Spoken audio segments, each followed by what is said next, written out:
Okay, I think I'm live. I can see that there's a few people online. Do add a note or some sort of message in a chat so I know that I'm not just talking to a void and there is some sort of feedback. If you can hear me, if you can see me, do leave a note. Oh, I can see. Okay, cool. I'm getting a couple of messages. That's all I need. And of course, don't limit yourselves. As per usual, these streams are better if there is interaction. So feel free to fire up some questions, some challenges, some thoughts. Because today I'm going to discuss something which I wanted to cover for so long. It's been on my radar for, I think, at least couple of months, maybe probably even more, maybe like something close to half a year. And it's gonna be really about this specific article piece, but also bigger themes in the industry and how the design is shaping up. And the piece itself is called The Vanishing Designer, which you might have read about, might have saw it.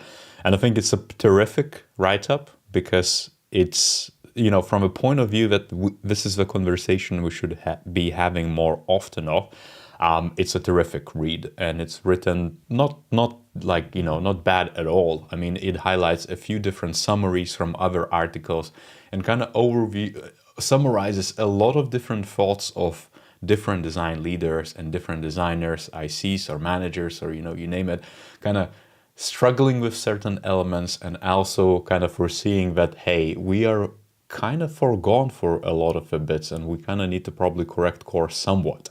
But before that, let me also overview if we want to, what I want to kind of talk to you about in this session as well. I also want to cover, you know, just go like almost like line by line of that piece and kind of give me my thoughts exactly what's happening and where we're going to get to going forward. But more so also talk about the morphing of the roles and I guess the few principles which you as a designer, doesn't matter your seniority or your specialty, could apply in your day-to-day scenario so you wouldn't vanish or you wouldn't kind of disappear or you wouldn't become irrelevant or pushed over to a side to do some menial work when in reality you can deliver so much more. Before I dive into that, hello everyone. I can see a lot of chat. Hello, so Kevin, Adriana, Luma Artist, Mary, Sunil, Justin. I think we're gonna get a few others, so feel free to add, you know, a note, a question, a challenge, a thought. It doesn't have to be structured, just keep it polite, obviously. But if you have anything to ask or to add, you know, just add to that. And hey, everyone who's tuning in, you know, a bit later, just a comment on, hey, what's the future of UI UX design jobs is a big one. If you could specify, would be easier to answer, but I have a few videos covering that, the future of UX and how it's going to morph. We're definitely going to cover some of it in this specific live stream because I covered some of that before, you know, the projective morphism of the actual roles and how it's going to shape up and what you can expect ultimately. All of it is very predictable too. Like you you cannot go wrong. The only question mark is really just the time frame, like how soon do we get this, and how, everything else is gonna just take care of itself. But yeah. Cool. So let's dive into the Vanishing Designer. And this piece, again, is, I think, very important, because if it wouldn't be, I wouldn't be even covering. So it kickstarted a lot of thoughts in a lot of different minds. Even on Design Squad community, I saw some contributions, some call-outs from people who are obviously thinking about these things. It's written by, I'm gonna mispronounce it probably, but it's Chuanqi Sun. I might be butchering the name, but all credit is due to that person who actually came up with this. But it summarized a few different things. And I guess the whole premise of it has been that visionary designers have lost their conceptual integrity to industrial complex, optimized for consensus, predictability, short-term business gain, the rise of data-driven culture cultivated the generation of designers who only take risk free and success guaranteed steps towards the inevitable local maximum of design autonomy. A mouthful and a really big statement, but it's also, one of those things where if you are kind of like a seasoned UX designer, you're going to take it away and going to be like, yeah, I mean, that's what we are asked to do. That's what we are kind of expected to do. This is what I guess design has been from the very early on, once we reached the design industrialization or UX design industrialization, after the ramps and the jobs and alike, when the actual UX demand increased, so did the standards. And so this did the actual need for design to be predictable, because the businesses just couldn't afford art. But this is not really like a diversion from the original point or kind of calling it out. I think it's very valuable. The only thing what I wanted to highlight in this specific area is calling out of a data-driven culture. And I see a lot of design leaders still being quite drunk on it, and not in a way which is favorable. I think you can kind of, if you read, I'm don't really remember what is the book. Actually, let me just look for it. Data informed design or something along those lines. I have that book. I just don't remember exactly what's it called. It's one of the animal books. Data informed. You're gonna watch me type nonsense UX design book. It might have been, I don't think it's articulating design decisions. I don't think it's that one. Maybe it is. Oh, okay, this is the one. Sorry, I'm kind of, you're gonna join me on a journey of discovery as well. This is the book which I'm talking about, and it's Designing with Data. It's very important one to pick up. I mean, it's a side chapter, but do make sure to pick it up if you haven't done so already, because it kind of talks about this exact issue, data-driven culture, because from the book's perspective at least, and I wholeheartedly agree with that, is that you can base your decisions on pure quant and pure data, pure insights, and not dig deeper and then arrive at something which has been something we were expected and the shackles we've been kind of hammering with. But on the other side of the things, there is no data whatsoever, which has been the user interviews, the assumptions, the hypotheses which are untested, uninformed, and kind of like a finger in the air, shooting from the hip type of takes that, hey, we could do this because I feel good about it. So you have this spectrum between data-driven and that assumptive. And designers been super guilty of the assumptive one for so long that the data-driven took over and influenced how we do design. Now, the book argues though, and I would argue though, like I'm again, very strong believer in that approach, is that in the middle you have the data-informed design, which means that you talk about data, you drive your decisions with data, but you also consider that, hey, there is a human element to it. So you're balancing between the dichotomy of these spectrum bits of data drive and no data whatsoever or unstructured data. Anyhow, I just wanted to highlight that because I feel like designers also are not too aware of the, I guess, that balancing act they must do. And as such, a lot of new designers might be asked by a PM, hey, design me this because the quant is that, or this data is quite conclusive, and they don't question things. And as such, they dig their own proverbial graves or their own holes, and then they kind of get lost in it. And that data-driven culture kind of arose from that you don't understand exactly where does that fall, that challenge, let's say, between the spectrum of data-driven and data-informed. And as such, I would again recommend you to take a look at this book if you haven't yet. Again, I even forgot what it was, but it's so important that it might help you think of, like, flip that thing upside down ultimately. Okay, now that I got that out of the way and off my chest, I'm gonna proceed. There's very good illustrations to the article and everything in between. I mean, the piece itself reads like a manifesto for something better, but there is a few bits, again, I want to point out as we go for this. Look around us, every business is an app, and every app feels the same because every designer has the same resume, follows the same process, graduates from the same program, uses the same tool, scrolls the same dribble feed, reads the same Medium articles, expects the same career outcome, lives in the same ideology bubble. With this one, I wholeheartedly agree again. And why? Is because I've been brought into design with this notion, and I had the very strong mentors who, some of them were from design, but some of them were not. And what I got very early on instilled in me, even from like university professors, basically, they all gave me this notion that if you really want to understand a subject, you need to go broader, or you need to actually seek the source of it.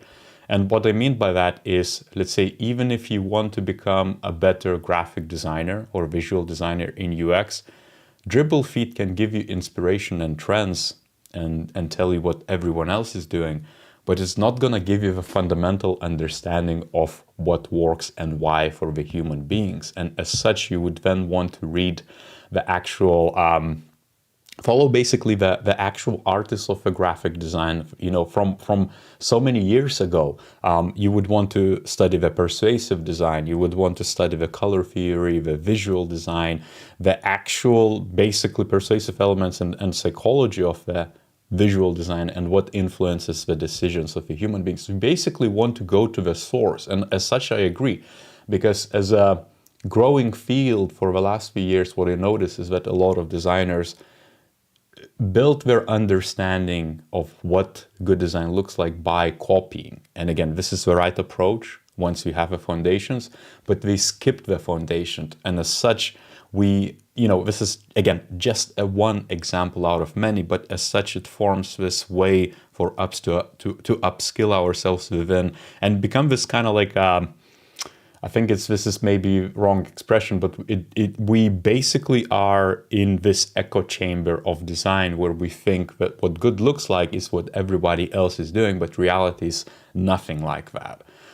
That's why I always advise, even if my own videos, you watch this live stream, discard most of it. Pick up what makes sense and look for the themes which contradict something else.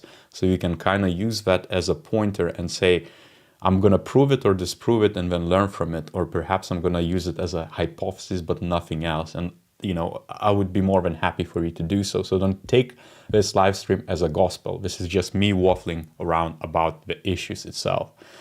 At the start of our careers, it's common for us designers to look up to celebrated designers like Steve Jobs, Dieter Rams, yada, yada. +1 on this. I think every single great designer died. There is there is a few, like some people would say, for example, from product design perspective, that Johnny Ive is one of the great ones, but I would argue Johnny Ive ruined Apple design language or iOS. It flattened to nothing, basically, to all the garbage. And now we're just starting to recover. Subjective, You could spin it in a lot of different takes to understand, but that's my kind of take. But ultimately, a lot of design greats which kind of formed that foundation. I mean, we still have hardcore UXers, usability experts like Don Norman and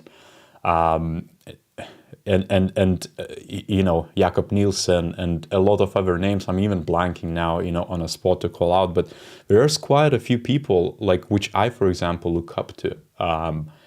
But they're not really the designers who were revolutionary or are respected, I guess, widely. Or if you ask a product manager or someone working in tech, they would kind of say, yeah, I know of, this person. Like, they won't, because why would they? It blended all those different people to become less about the hero of a design, but more so about the just any other person ultimately in the makery type of culture. And again, you could look at it as a good thing, as a bad thing, but I think I do agree strongly that we don't have any more of the role models or the strong ones. And I think more people have to step up, especially when they have the experience and they ate so much shit for everyone else that they can basically avoid anyone else eating crap again and again. And a question. So you agree that designers live in the same ideology bubble, or you agree that they should broaden all their perspective? Could you define what is ideology bubble? I do agree, and this is from Kevin. I think we isolate ourselves too much.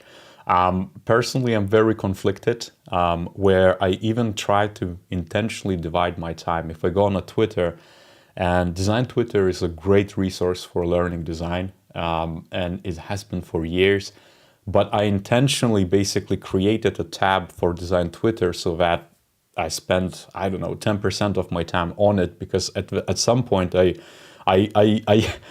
dull my senses of what design can actually achieve or what good design looks like, because it's all, again, lacks the real life application, or even if it's called out, it's from the angle where it's either too whiny, very little actionability to it, or it's just a feel good content for someone to read about and be like, yeah, I'm on a good like level or something along those lines. There's a lot of takes, but my personal take is always to divide and broaden that, and also look deeper into other subjects. Again, Kevin, maybe you remember my take from maybe previous live streams or notes here and there, but I always have said, if you want to be a really good designer, a strategic designer, then go and look into strategy. Read about good strategy, bad strategy. Literally a book called Good Strategy, Bad Strategy.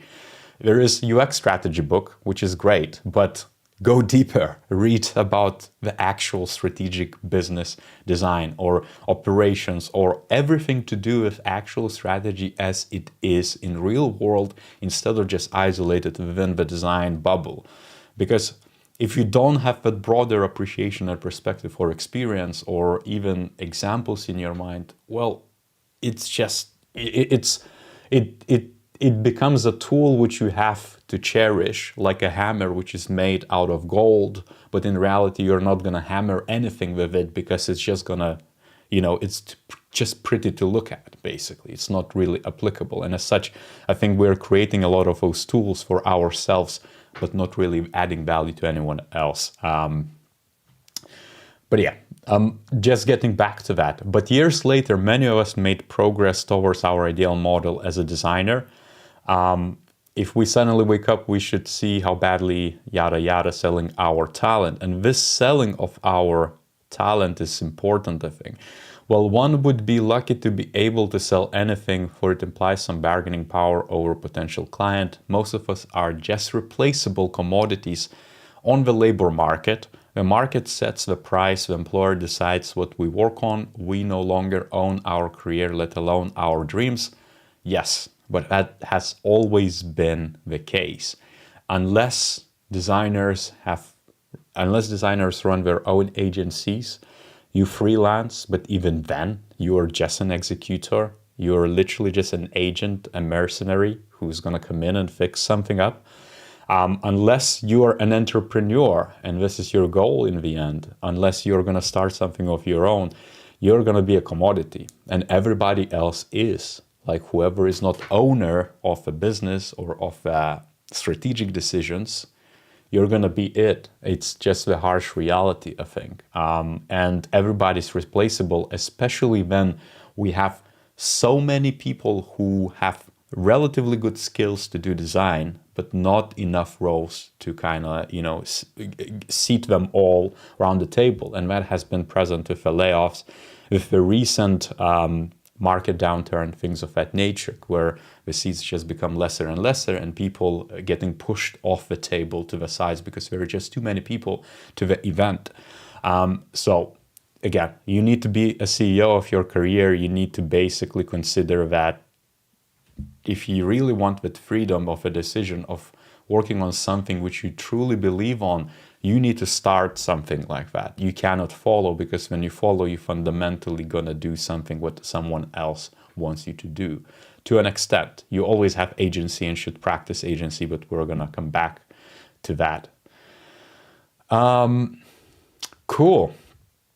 The Silicon Valley giants, testifying with their runaway success, claim to have solved design as an engineering problem. The solution substituted the human essence of design, intuition, ingenuity with tangibles, measurable deliverables. That's, I would argue, not design specific. Tangibles, measurable, and deliverables, if you ask, and this is, I guess, the follow-up, companies say they are design driven, but designers are actually driven by dashboards filled with metrics like CSAT, NPS, CES, customer engagement scores, and so forth.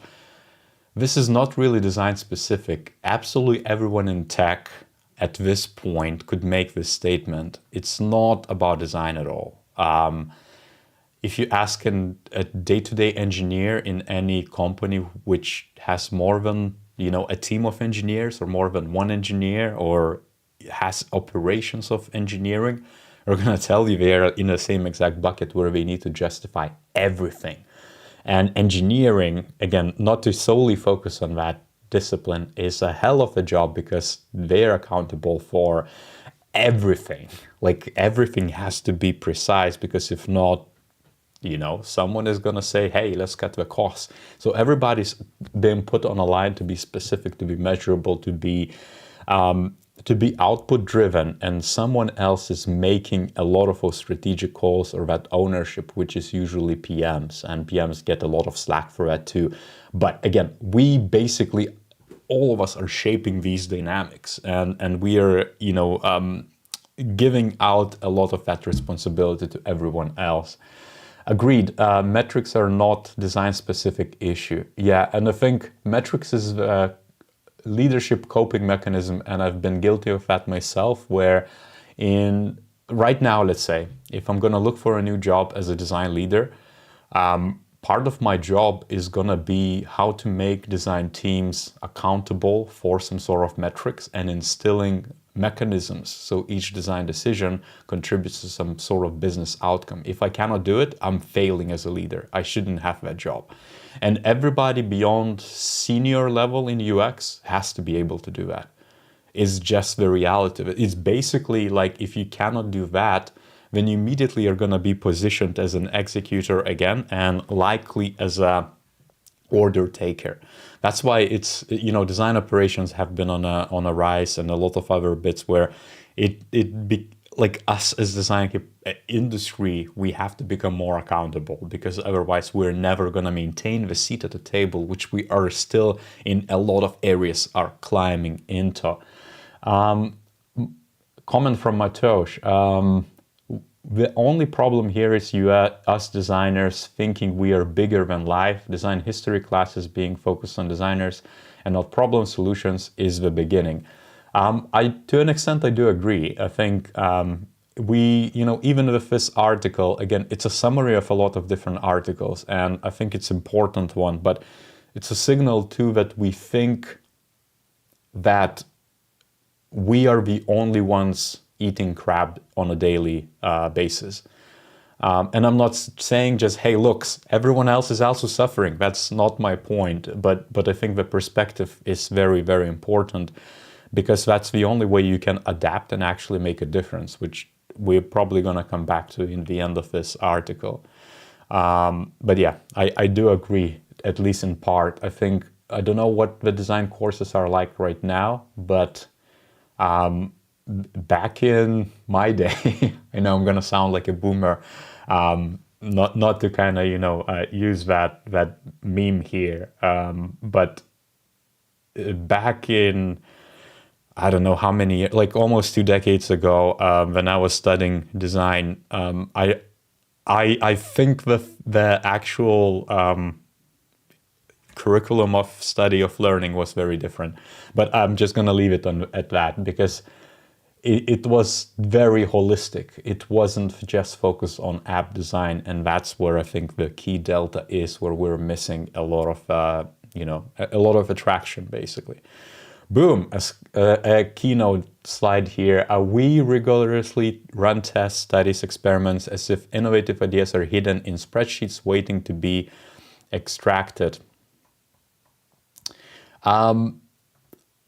I mean, this is a bold statement, and I don't really see the issue with that. Again, following from what I said before. Now, I think the only thing which kind of threw me off was this statement of innovative ideas are hidden in spreadsheets. And I don't want to focus solely on expression or wording or copy here, or, formatting of the actual blog post of this article. But I think it's also, the emphasis should be that we probably lost the discovery, or deep enough discovery, before the design starts. Because saying that innovative ideas are hidden in spreadsheets, or we run test experiments, studies, yada, yada, yada, all of those are afterthoughts of initial ideas or innovative ideas. We're just becoming involved quite late, and that's my interpretation of it, and observation from the field as well. But yeah, we put too much trust into the systems. Governance, business have, the system measures success, the system guarantees success, all the systematic stuff. Thanks to the system, no customers will be annoyed by surprise change in the UI ever again. Thanks to the business processes, and SaaS mentions, we invented the attention economy, created a generation of social influencers, and built media platforms that reshaped the publishing and advertising industry. This is not a backhand criticism, which I appreciate from the actual author's perspective, for awareness or self-awareness on how companies took away our privacy and destroyed our real-world social fabric. This is a bit too dramatic for me, or even this, but at what cost? I think all of this read pretty well, but then it became like, bam. This is quite telling of where the actual issues are stemming from, because all of it is like UI, SaaS, like the keywords, social influencers, attention economy are all used, which are not necessarily how most of the companies run around the world. These are just basically, I guess, the flavors of the tech, and more so Western world tech, the Silicon Valley infusion and stuff like that. But I do agree. We invested so heavily in all the processes, the design systems, the predictability of outcomes, so that whatever we output, we even have gatekeepers and governance models, so you couldn't break the patterns. So there, you know that they're gonna work for the end user. You don't even have to test much, or if you test, you need to look deeper and find more foundational type of measures to back up and keep accountable. So we created these mechanisms, again, to be safe, to do less experimentation, even if you are stating before, or sorry, I'm not targeting offer here, by the way. As you, I'm saying you as everyone in design, myself included, but we're saying experiments, studies, things of that nature. Like, we're far from the experiments, because the standardization is fundamentally, unless you standardize experimentation process, is gonna be on the opposite side of a spectrum, where you have something which is super well defined and nothing breaks loose, and the system is so rigid. And I think system rigidity here should summarize this, because as much as we kept solving the issues for our customers, we also kept solving the issues for ourselves. So our decisions are not looked down upon, that we have a seat at the table, that we are taken seriously, that we can grow and hire design capabilities as we see fit as design leaders, let's say. We would hire researchers, design systems, copywriters, motion designers, content strategists, every single role which has been part of a UX role back in the day. Now we're having flavors and specialization and things of that nature. But my take is that we've been optimizing ourselves in order to get better, or to get better results. Someone just got here, Kenneth, just got here. What's being discussed? Yeah, you're just in time. I mean, we're midways, I think, but we have a lot to discuss. It's about the Vanishing UX Designer and what does that mean. And I'm currently reviewing this piece, which has been, shared in so many different forums and online. You might have seen it, and it's basically almost like a manifesto, but also a sheet to damage control, or how I view it, summarizing some of the problems, or actually a lot of problems, which is highly philosophical, highly industry related, highly future related. So stick around. Now, this is a thing which is super important, because all of that summarized a lot of those design leadership things. But what I think, not to jump ahead into the summary of a thing, in order to achieve efficiency, measure effectiveness, and guarantee success, companies fitted the creative and innovative practice from design into the same project management framework, optimized for predictability and immediate output, such as design sprints.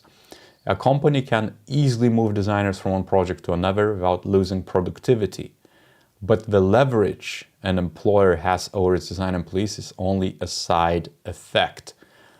Again, a lot of different themes here, but my take is, again, it's more of a, like, if I would just step back from a statement, I would say it's a call for design leadership in each of us, because it's up to you as a designer, as someone who embeds themselves in a business to do the best UX possible, to pick the right methods, to break the doors, to kick them out, to basically take the paper and get, push it to someone's face and say, read it, or else, or something along those lines. Obviously not that dramatically, but it's a call for design leaders to do it right, to measure effectiveness right, to basically create new frameworks and to create new things, like calling out things like design sprints and saying, hey, this is kind of more of the same, or it's made to fit someone else's agenda rather than designers, is just, it lacks a bit of legs and agency. And my take has always been that you are equipped to have agency to make the change, and you have to drive that change. And design sprints are great in certain scenarios. Figure out what else is great in other scenarios, and you're going to do great as a design leader and have the impact you seek ultimately. The actual efficiency, measuring effectiveness, it's different flavor to design, and not every designer is able to do that, but everybody has to learn in this day and age. Like, it's unavoidable. It absolutely is. A lot of designers are going to view this as a distraction, as something which is going to eat up time. But if you don't do this, what's going to eat up time is iterations and faux or solutions, prototypes which are dead before they are launched or before they are user tested, even working on issues which don't really contribute to anything whatsoever. So it's a bigger theme, but I do believe that everybody have to invest to survive, especially if you don't want to vanish, as the original theme is stating. System rigidity versus human flexibility, an old thingy we designers need to address every minute. It's an old school thinking. I think a little bit. Jerome is quite right, I think. It's, screw the system. And system doesn't work is the easiest thing to do, or easiest to call out that way. And I witness a lot of that stuff where people just almost like they zoom out at the system level and say, this doesn't work, we cannot do this, let's just cope with it and just see what happens. And I'm over generalizing and oversimplifying, but even if we follow up with Kevin's points on one of our podcasts, we discussed that if you want to change the system, you need to gain enough agency and focus on the specific elements to the systems which could be changed. Because the systems as a whole is like an automobile. It's a machine, it's a car.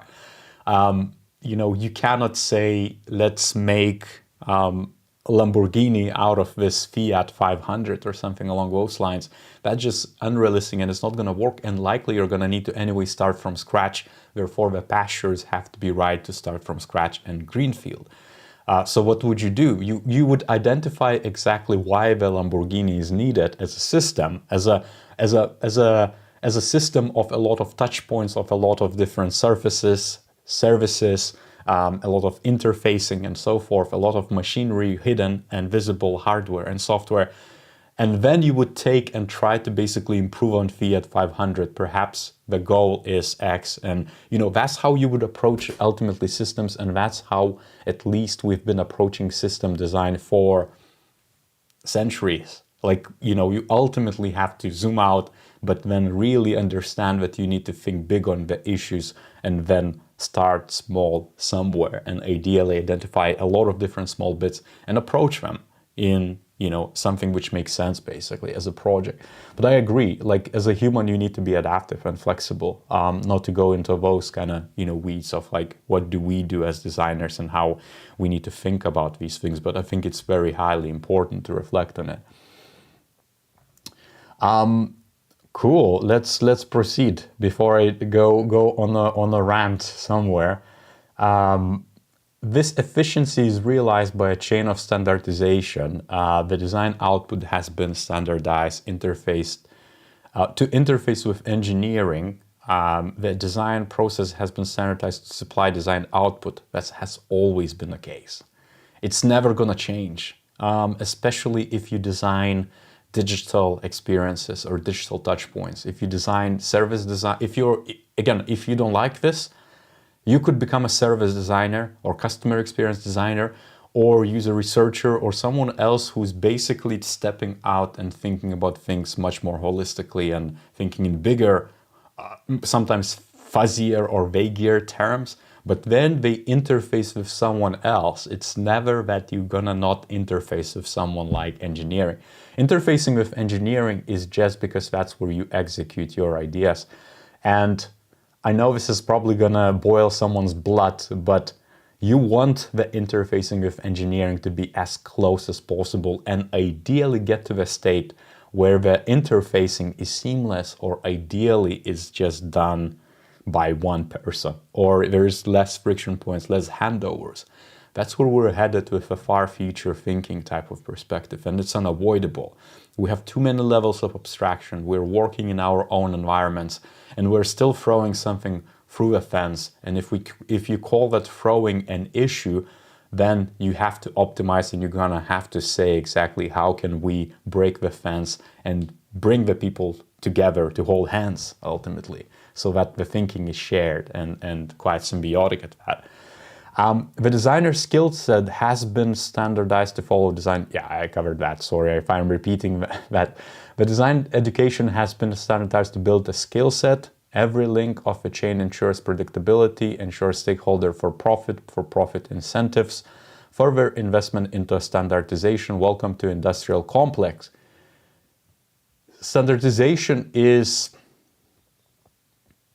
I understand where the offer comes from this, but this is very, very big statement. And I understand industrialization, shadow and legacy, but it's one of those things where this person who written this thing, again, not to cast a shadow on them at all or point fingers, I can guarantee they've been brought up into design way after all that standardization has been taking place. Like we are literally riding the wave of it. Like we are still on it. Like it's not like we are some were just starting to standardize things. That has been the case for so long. And granted, if your experience has been for 5 years to, I don't know, run your own gig, freelance, and when you join a bigger company, you realize, oh crap, we have so many standards and so many touch points and governance processes and handovers and a lot of other reliance on a lot of different subject matter experts. You're gonna soon realize that, yeah, like something changed. But that has been the case for so goddamn long. If you would even pull back to the Dieter Rams or let's say the legacy of Steve Jobs, if you magically would teleport to their studios, even from the day one, you would realize that there have been standards. And obviously we love to romanticize things and focus only on the things which confirm our biases from the confirmation bias perspective. But we naturally drift to that. But because it's a bias, we need to extract and realistically reflect, critically think through it, that if there have been some sort of results and if they have been replicated successfully again and again and again, by definition, there is a system which is standardized. By definition, it keeps on improving, and it has been improving. So I think I'm echoing that point, but I'm also trying to say that this is one of the things which we shouldn't even discuss, because standardization in any commercial effort is going to be one of the biggest driving operational factors. And it's inevitable, it's unavoidable, it's something we need to adapt and work with and shape for us as designers to make sense. Again, take the agency from our own end. And hey, everyone who's joining later, I'm just going through the actual article just to give my thoughts before jumping into, okay, so what can we do about it?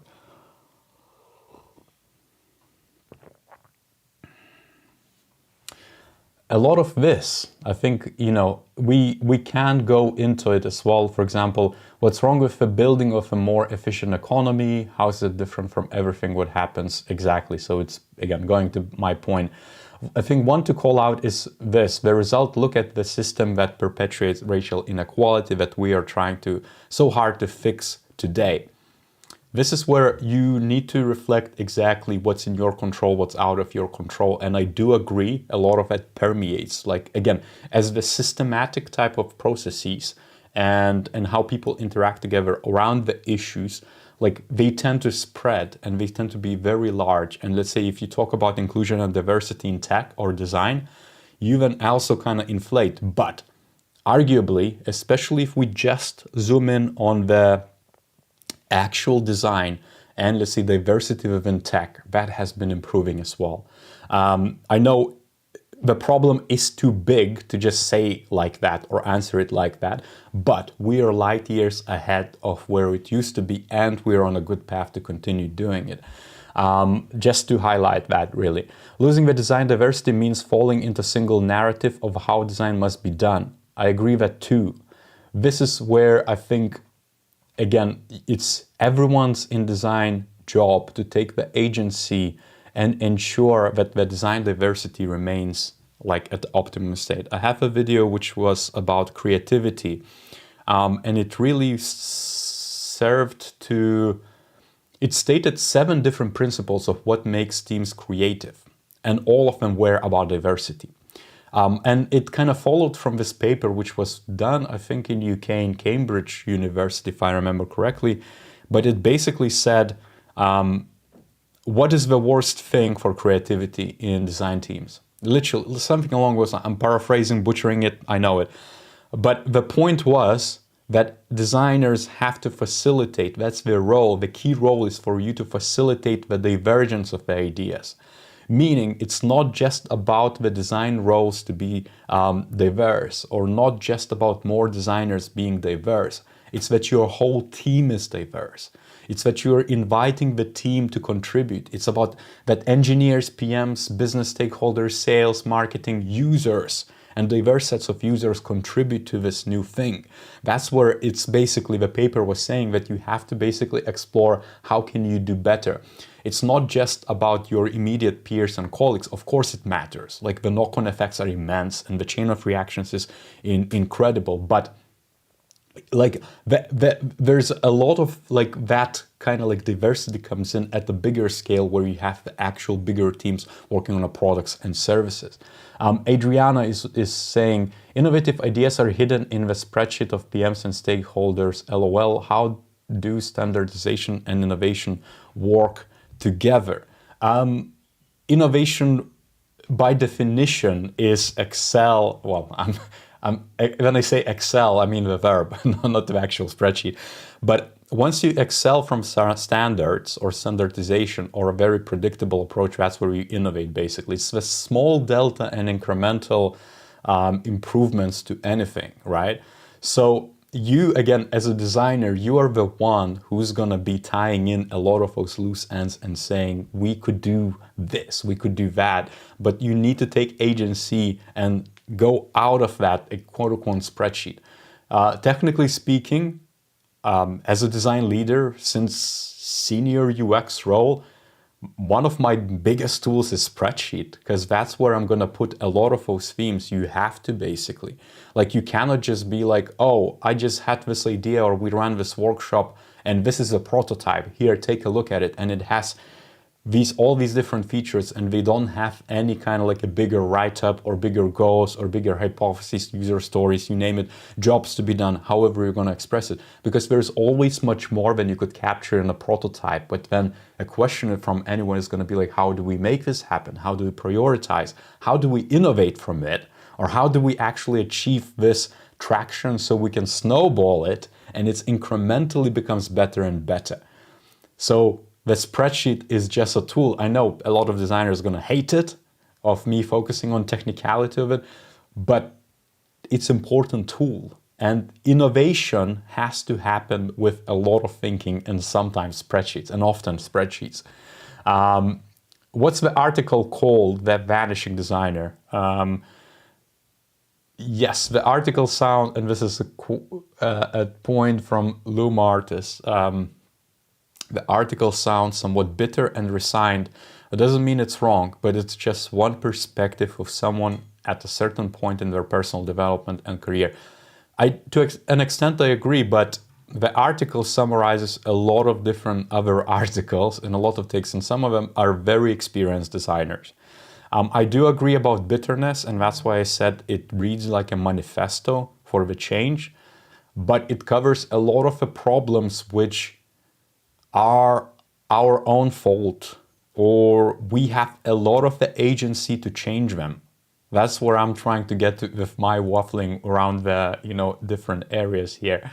Like, you are the one who's empowered to change this, and again, everybody has to become a design leader. You don't have to get a title to lead, but you are the one who's picking the tools and how design is done. And you have to be bold and brave enough to break the boundaries. And I don't know, if you join it's going to be a flip.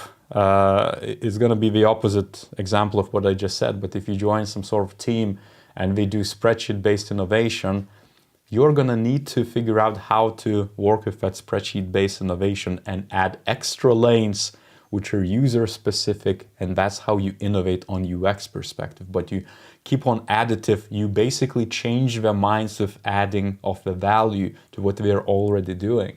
That's basically the approach, but we all have to basically take ourselves into the driver's seats. That's ultimately my take. And I think one, to finalize this, is about that diversity too. I think this is calling out, again, idiosyncratic designers who are basically working, who might bring something new, who bring the unorthodox, but remarkably innovative processes. How to put this in the right way? I'm yet to see unorthodox, innovative processes in design. Because at some point, if you've been working with a lot of different UXers in a lot of different firms, and I'm not saying I've seen it all, that's definitely not the case, but you're going to exhaust of the things you could be doing. And even if you read the books about how designers do, that's why I'm saying broaden your spectrum, look at different frameworks from product management and everything else. But everything is orthodox right now. Like, everything. Like there is no, like even the way we diverge, which by definition would break the boundaries, should bring something new. Everything is already written and everything is already documented. And my, I guess, biggest call to action here is if you feel like you want to introduce something unorthodox, create a framework, write something up, share your thoughts of how we could improve on things, and then hope that someone is going to be that, unorthodox designer who's going to lead and make bold decisions and drive the industry and introduce. But it's cycle. At some point, again, it's going to become orthodox and we're going to loop and loop and loop. But someone needs to introduce those divergent branches, which would basically inform the future of the design. It's just simple as that. There is like everything, like there is not even one designer around the globe right now, and this is a bold statement, who is going to be like, I have something brand new of how to solve this challenge and have this unorthodox, remarkable, innovative process. All those processes are coming from other signals. And they read probably similar books you did, maybe new articles in strategy, maybe we read something about the business, maybe we did some consulting. They overlap the ideas, we come up with new frameworks, and that's how they innovate and become remarkably innovative in their processes. But again, it loops. Everything is a signal from something else. We all stand on the shoulders of giants, not to overuse the cliche. But you get my point. Cool, let's proceed. How would you suggest showing design leadership as a junior UXer in a company that is quite hierarchical in its seniority and leadership structure? Really good question. One, you need to start, again, think big, start small. Look into Good Strategy, Bad Strategy, the book. I have it, I think one of my live streams is covered on that. It's going to tell you the 3 specific fundamental things to focus on, which is going to be diagnosis of problems, it's going to be the policies you need to instill, and the actions you need to take. And it's going to give you a blueprint. 3, you have to focus on building partnerships and having allies within a business. It could be your immediate peers, colleagues, ideally even across the business in areas you don't necessarily interact directly, but also upwards, downwards. You basically 360 employ empathy, build partnerships, because your ideas can spread and become viral if you find the right time, the right place, the right person. But the right person you can only find over time, building trust and partnerships and working together. That's how you form those changes in the trenches. That's how you drive the change ultimately and make the change management part of your routines, even in design, as a junior or senior or lead or whoever you are. Nobody just joins a business and says, we're going to make this change, unless they're like at the high executive roles or they're expected immediately. They're hired for that. I've been appointed to the roles where I would be given a challenge that they need to instill measures, design operations, yada, yada, basically very specific things. And I knew this is my objective. I'm going to do it. I have a trust from my boss. But even then, I have to find how to partner up with people, how to build trust, how to create the runway, basically, so you can build a plane on a runway and go and so it's rightful, so you can actually take off. That probably would be the closest analogy to that. But I hope that helps. Cool. Let me just take a sip.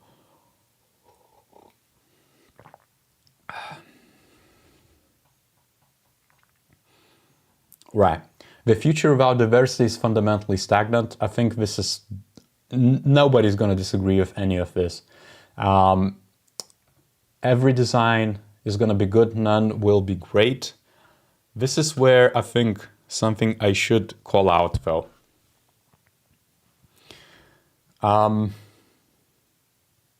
By definition, the design is not really art. And I think it kind of ties in of what you see down below here, that design as a humanly art and craft.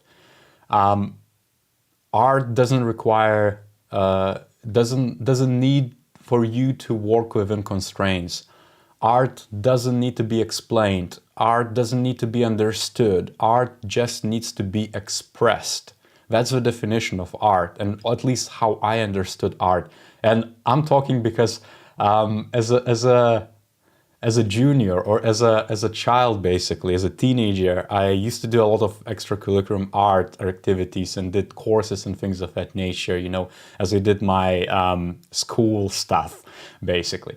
So that's how I got what art is and what art isn't, and that's how I understood that art wasn't for me.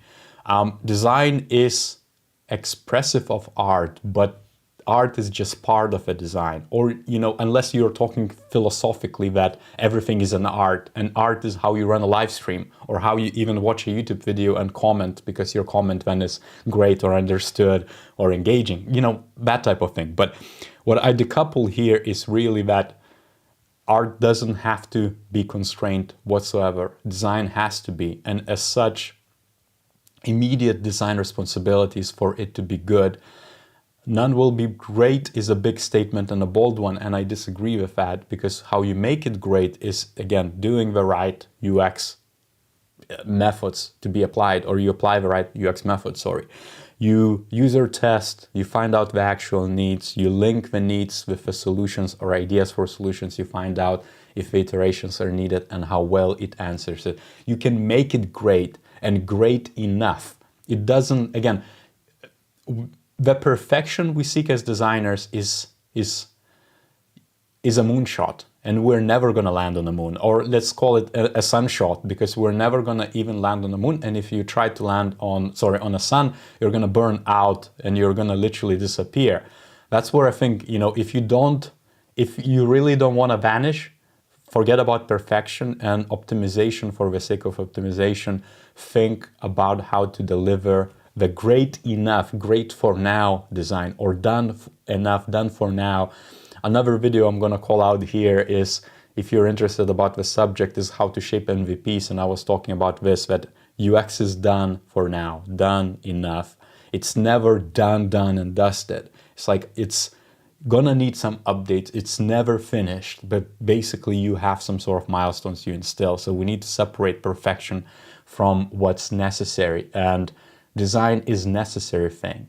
If you feel like, you know, this is not good enough, what design is doing in certain situations, you can obviously work on it, but you also need to be realistic that you get that job to do design because it's a necessity for the business to achieve some sort of goals.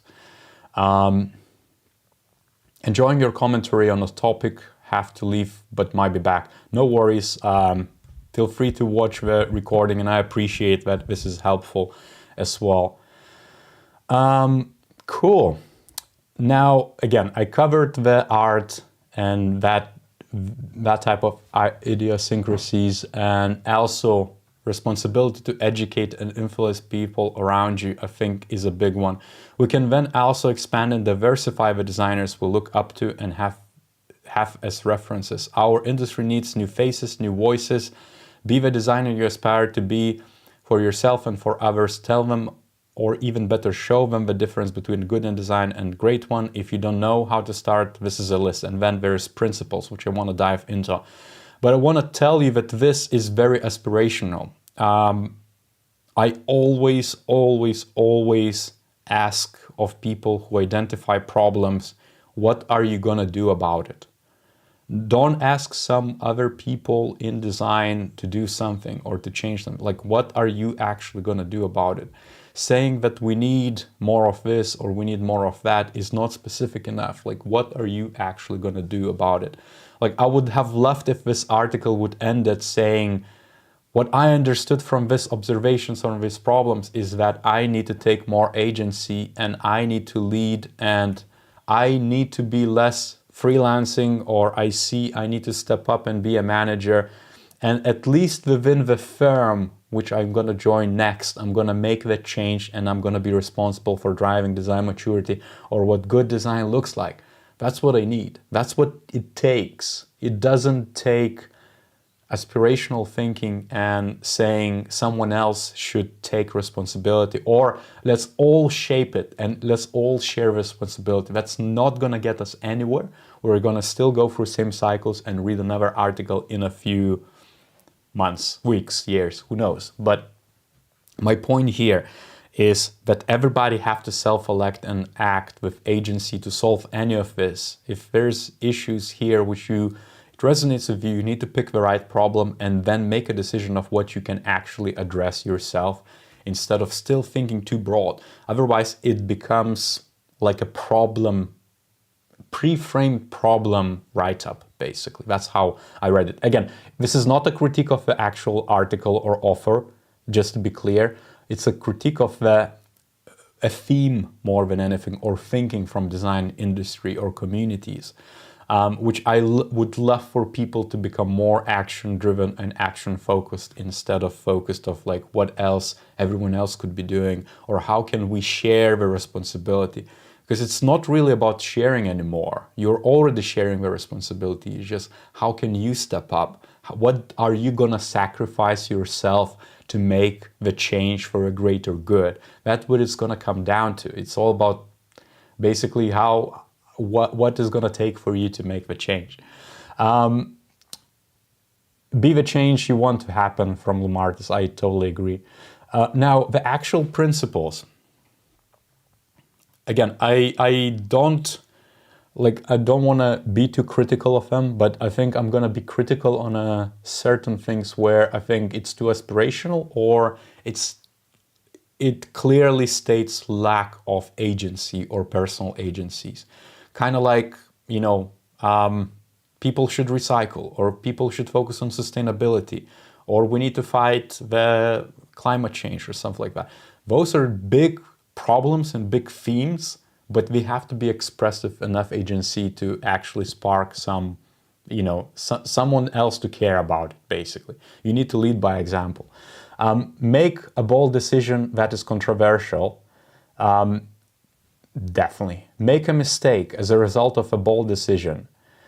This kind of probably contradicts a bit of what a lot of designers or what was written above, which was about experiments and agile and all the different frameworks, which, it's failing fast, for example, has been labeled as one of the big pet peeves from a lot of different designers. And I kind of have to agree with that. Like, there has to be a good balance to this. I think making mistake, like, this shouldn't have been here, if you ask me, because it could be read in a lot of different factors.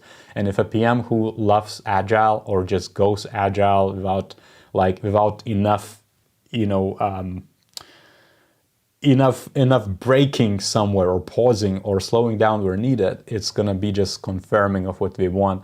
Challenge conventional wisdom. That doesn't have to be said, but I would say challenge everything, especially your own ideas as a designer, because nothing is going to sink the ship quicker than, again, steaming or thinking with yourself and believing the stuff you tell yourself, or your thinking self tells you, and then kind of looking for those kind of proving points around you.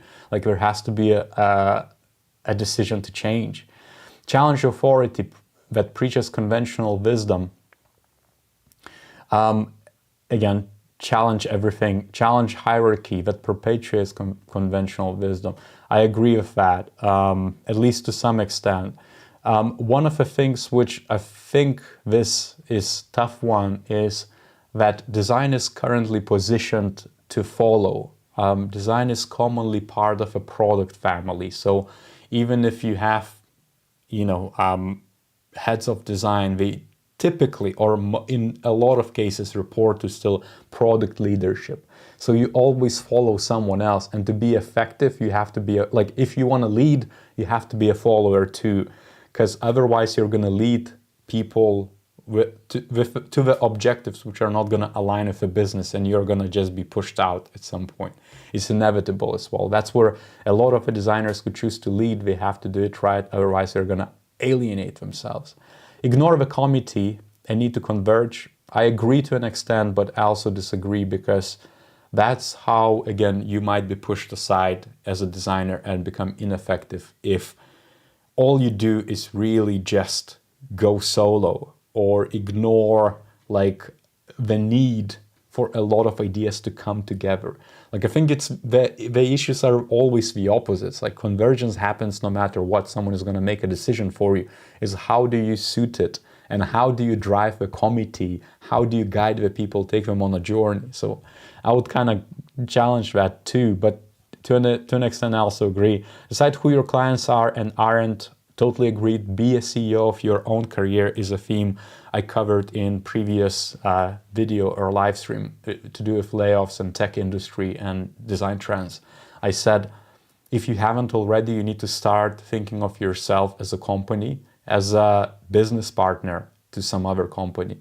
You cannot, and this is less about your clients, but you could say your employer is your client, but you cannot rely anymore in these, shaky grounds. It's not going to get any better, by the way. The climate is going to persist and the habits going to persist, whatever we work on today. So you need to take, again, agency and self-respect in a way so you don't get laid off. And if you do, you're actually going to be okay because you're going to figure out how to sustain yourself as a company, basically. Ignore clients that aren't. This is redundant and repetitive. I think it's all about education too. You cannot just ignore, you cannot just shut the doors, you cannot just say, too bad. Design has always been educational. It has always been, it has always had responsibility to onboard someone who is not a designer because it's an alien craft, especially UX design. It takes so much work to get good at. It takes years to master and learn. And as such, you have to be, again, employ empathy for others. You cannot ignore those who don't get it.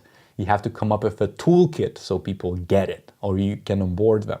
Cultivate clients if none exists. That's, it's probably a freelancing bias of the offer, I would presume.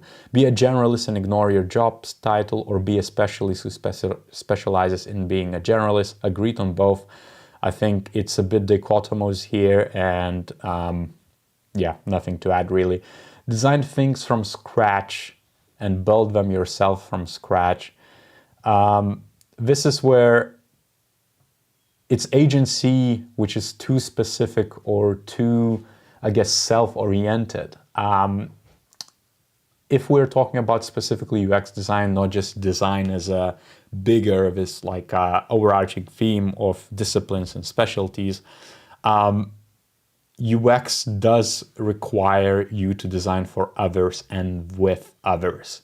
Like there is no way, because this is about the user. You could be the user, but when you're going to design it for yourself, then it has no commercial traction. Like you have to be able to zoom out and work with the variables and constraints. Build them yourself from scratch is admirable. I think that's good. You should try to broaden your skill set anyways. Design things that no one wants yet.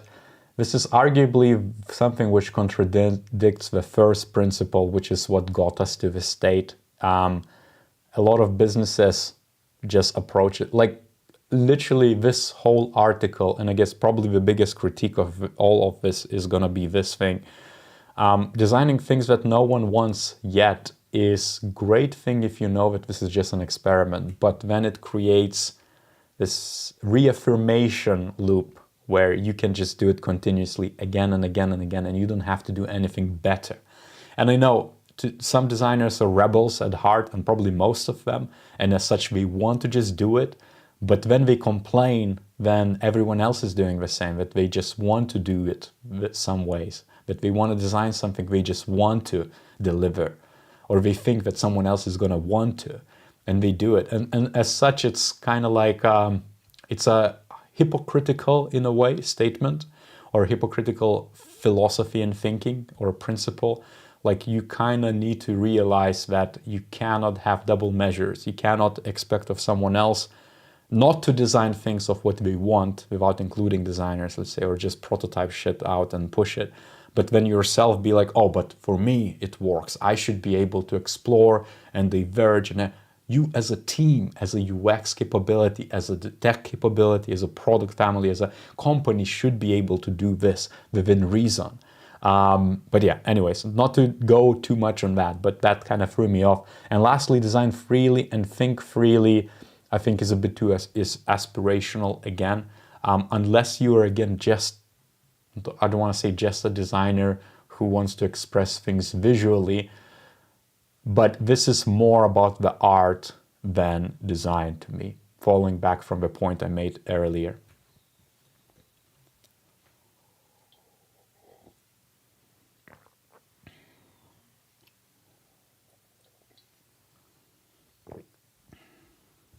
A quick break. Topper, as a junior designer, I tend to emphasize aesthetics over problem solving. Any tips on how to overcome this?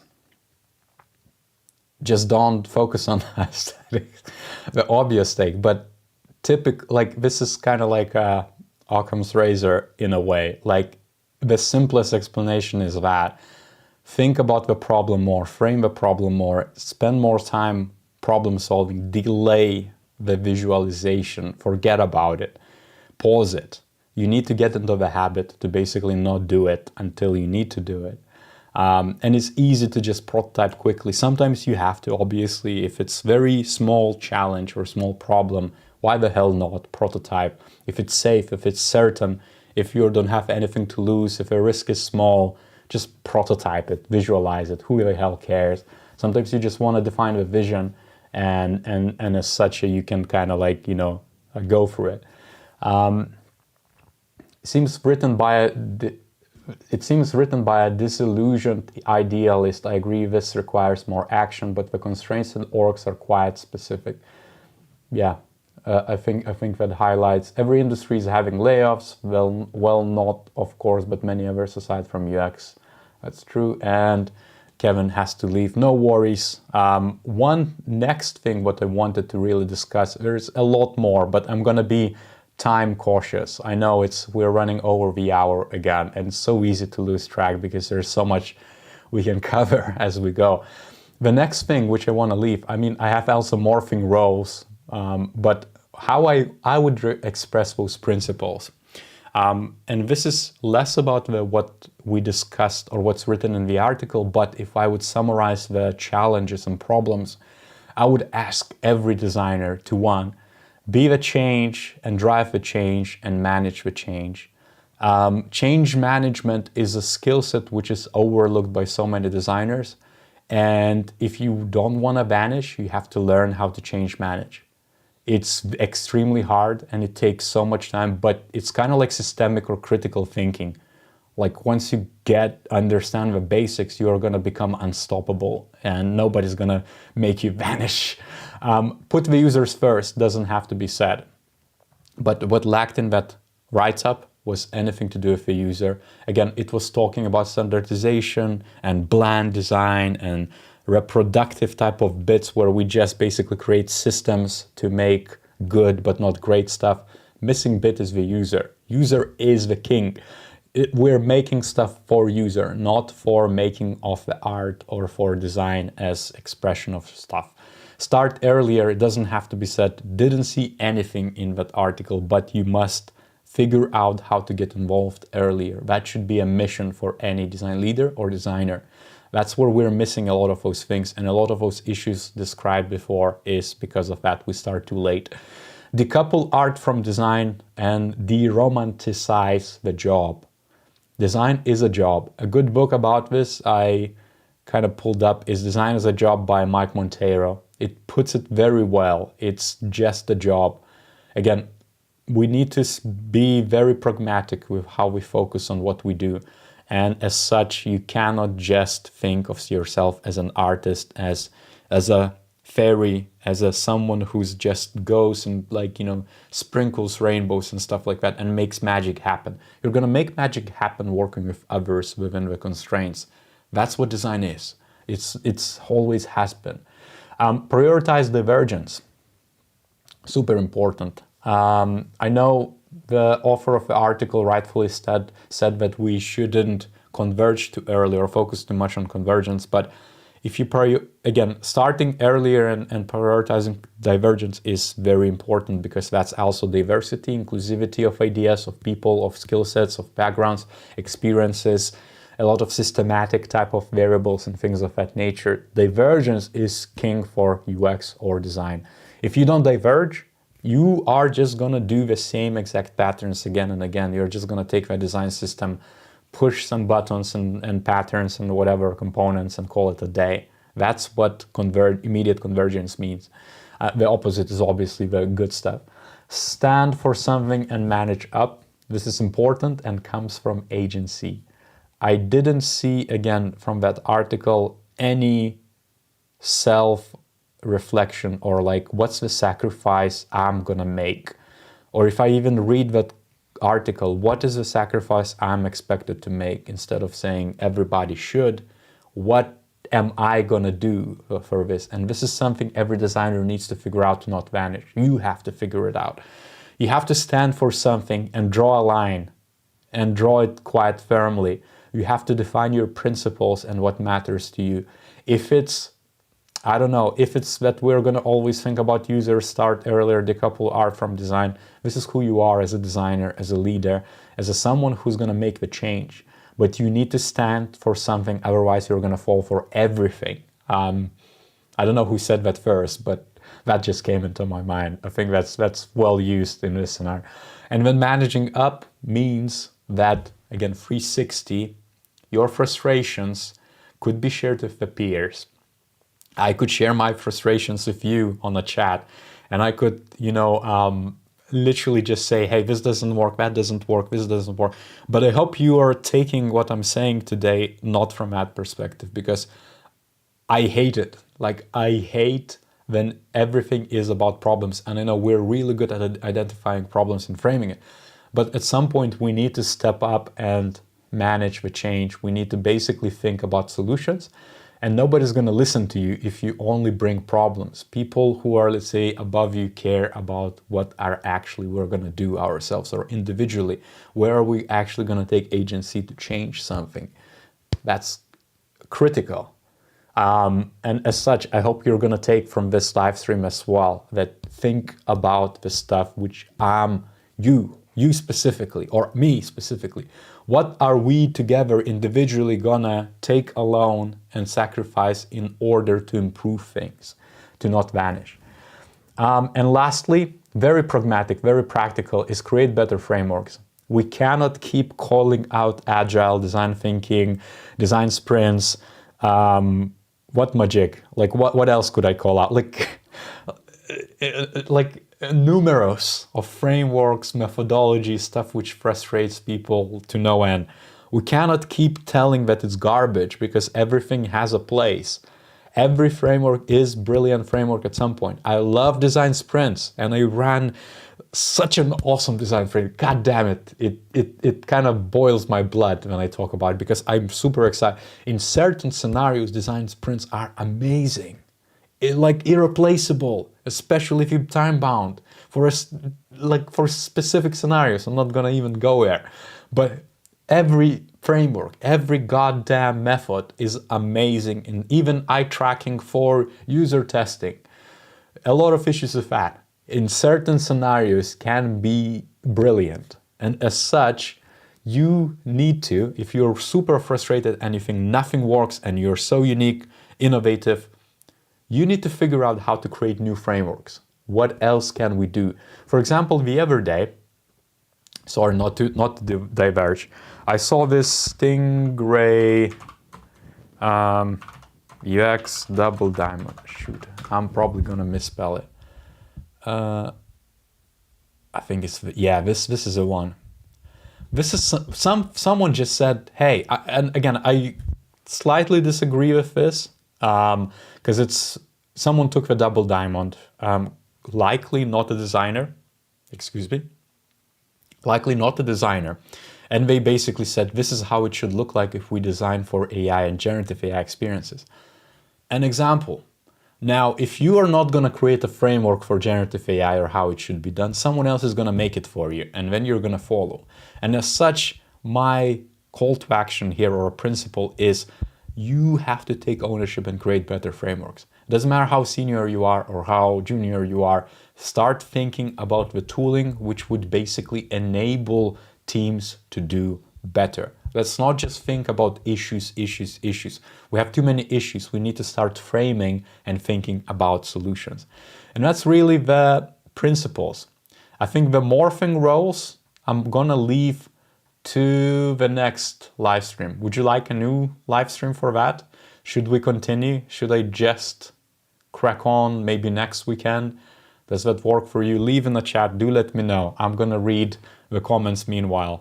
If there's any ask, I'll basically schedule a next session sometime. I have a continue, but just to be fair, I'm not promising to continue now because we're already over time, and I value everyone's time, especially for those who stuck from the beginning. This is at least an hour or two. I have another 3 hours. I know you do, but not everybody does. Let me just read a new comment, and then at least I got the thumbs up, which I appreciate. What should be the next step for a product designer who completed 1.5 years of working? Keep working, keep doing projects, keep learning. You have to be able to afford to design something that nobody wants. Many of us don't have this freedom apart from the personal excursions. I agree with that as well. At the end of the day, we have to earn money and we can't mutate into Robin Hood. That sounds romantic. Yep, de-romanticization is important as well. Since I'm transitioning to UX in AI, I can't read it. It overlaps with the emojis on my screen at least. Do you have any tips on what focus on UX for AI? If you're already effective in UX, there is not going to be much of a crazy delta for you to get into UX and AI. And I don't want to just plug it yet again, but I'm starting to work on a course for UX for AI to give some practical advice, methods, and guidance of how to get started with UX for AI. There's a lot of courses out there already, and I covered that in a previous live stream. Some of them are good, some of them are not that good. There's some books as well written already. I think it's very early at that, but focus on fundamentals from UX perspective and also be very in tune with what's going on with the AI world. I don't want to go into that like a can of worms where I would again explain my framework and stuff. Make sure to watch my previous video of UX trends for 2024. I think the last 30 minutes or 20 minutes is I'm literally talking about what good UX for AI looks like. So do me a favor, just go watch that. Not to kind of divert your question or distract you from this, but it would take me forever to explain again. And it would take me again another hour. There's a lot of factors and things of that nature, but God damn it, I have to do it. But to summarize it, it's considering what stages you need to do and what type of activities you need to do. Like right now, the AI experiences are all assistive. What does it mean? It's basically just another way to surface information to the user. The future, the next steps are going to be decision supportive experiences. That means that AI is going to be able to support your human decisions or make decisions for you and action them. That's really important. That's where you would say, hey, AI, buy me, I don't know what, like I have this IoT sensor, buy me, I don't know, like get me some sort of solution based on the inputs there or something along those lines and learn from it and over time do. And a lot of that you could argue already exists, but it's not done right. As a UX designer, you're going to do more and more of these challenges where you're going to decision support of the humans with the AI. And then the next stage is going to be automation, and then the next stage is going to be full automation and so forth. But there are stages, and for each of these, you're going to need to employ certain principles and methods. Exactly what I want to make that course about. It's kind of like something you could immediately look for is I have a video tutorial literally about this. I've worked with machine learning and AI solutions from 2016 or 2017. So I have a video made from years ago how I would do cognitive behavior mapping. In data science terms, it's fuzzy cognitive mapping. Watch that video. You can just type VAEXPERIENCE fuzzy cognitive mapping, and I literally go A to Z in different scenarios of how would I capture human decision making so that I can then talk to data scientists and we could create a model for something. That's how you could do one tool out of many. But let me take that away and use this as a fuel to create something so I can give back to the community. But yeah, this has been great. I appreciate every one of you tuning in, contributing to this. I'm going to schedule a follow-up for sure.